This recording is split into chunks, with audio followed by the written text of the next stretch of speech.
Hello everyone, my name is Anilanda and welcome to my YouTube channel. If you are new here, I am a freelance food, fashion, and portrait photographer based here in Saudi Arabia. I also make videos in photography and videography. In today's video, I'm going to review the NanLite Forza 60. So if you are a content creator or a filmmaker, you need to finish this video.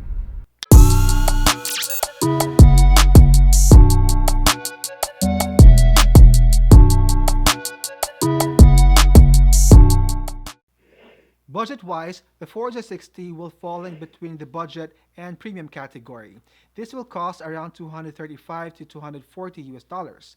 I personally believe that this is already a good deal because the Forza 60 will last for a very long time depending on how you will use it. My very first monolite is the Godox 200 and Godox 60, and they fall in the standard sizes. And when I was unboxing my very first NanLite Forza 60, I was really surprised to see that it's incredibly small. It's as small as your smartphone, and it's also as small as your camera. It is because the power source is separated from its head. Even so, it is still very small. You can mount it in a very light light stand without thinking that it will fall, compared to the Godox 60 that I will only have a peace of mind if it's mounted in a heavy-duty light stand. Special effects is not new to any lighting system, but not all budget-priced lights has this. Fortunately, Forza 60 has a very usable special effects that gives this an edge to other budget-priced lighting system. Unfortunately, NanLite is a proprietary mount that limits you to a NanLite systems only. That means if you have invested with reflectors that are Bowen mount, that will not work with your Forza 60 unless you will get a NanLite Bowen mount adapter. The battery is not connected with the head. That means it's another thing to think about. Every time you're setting up your light, it may not be a big deal for you, but it may be a huge deal for others.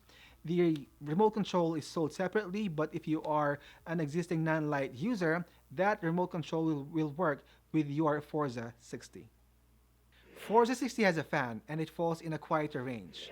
You can always switch off the fan manually to a certain percentage of light amount, and if you will adjust the light amount to a higher percentage, the fan will automatically switch on. This may not be important for many, but it is for me. Most of the budget light does not come with a carrying case because it is normally sold separately. But when you get a Forza 60, it comes with a phenomenal carrying case. It's very easy to carry and store, which made me think to move or shift to a NanLite system. Overall, you will get more from your money with this light.